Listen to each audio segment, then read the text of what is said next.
जिला की जिला खो चुका हूं, तो मेरे लिए ये मुद्दा पॉलिटिकल नहीं है। অসমৰ মুখ্যমন্ত্ৰী হিমন্ত বিশ্ব শৰ্মাই দিনে ৰাতি অসমীয়া জাতিটোক কেনেকৈ ভয় খুৱাই ৰাখি আছে আৰু 1951 চনৰ পৰা আৰম্ভ কৰি আজিলৈকে অসমত মুছলমান জনসংখ্যা কেনেকৈ বৃদ্ধি পালে আৰু হিন্দুৰ জনসংখ্যা কেনেকৈ হ্ৰাস পালে চাওক আজিৰ এই ভিডিঅ'ত। ভিডিঅ' আৰম্ভ কৰাৰ আগতে এটা বস্তু স্পষ্ট কৰি দিওঁ, ভিডিঅ' চাই কোনোবাই কান্দাৰ আগতে হয়তো সুধিব পাৰে বাৰে বাৰে চৰকাৰক লৈ কিয় ভিডিঅ' বনাই থকা, ইয়াত আমাৰ পাপাৰ কি ভুল আছে। ভিডিঅ' সম্পূৰ্ণ চাওক, গোটেই কথা বুজি পাব। 1951 में 12%।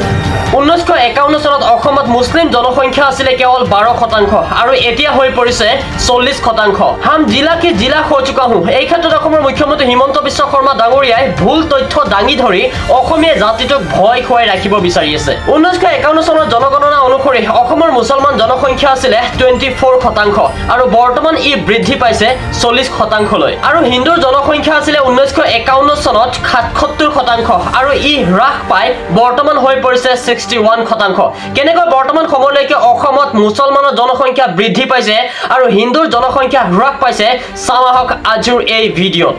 1951 চনত আজিৰ অসম, নাগালেণ্ড, মেঘালয়, মিজোৰাম আৰু অৰুণাচল প্ৰদেশ একেলগে অসমৰ অংশ আছিলে। সেয়েহে সেই সময়ত অসমৰ হিন্দুৰ জনসংখ্যা 77% আছিলে।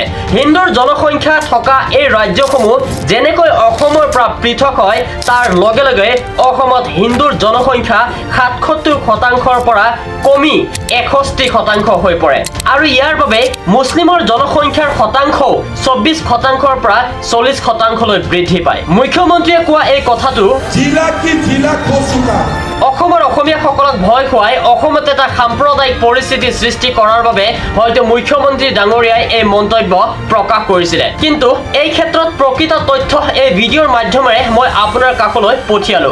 এই তথ্য গোটেই অসমবাসী জনোৱাৰ উদ্দেশ্যে ভিডিঅ'টো শ্বেয়াৰ কৰি মোক ফলো কৰিব নাপাহৰিব আৰু এই ক্ষেত্ৰত আপোনাৰ মতামত কি কমেণ্ট কৰি যাব। ধন্যবাদ। জয় আই অসম।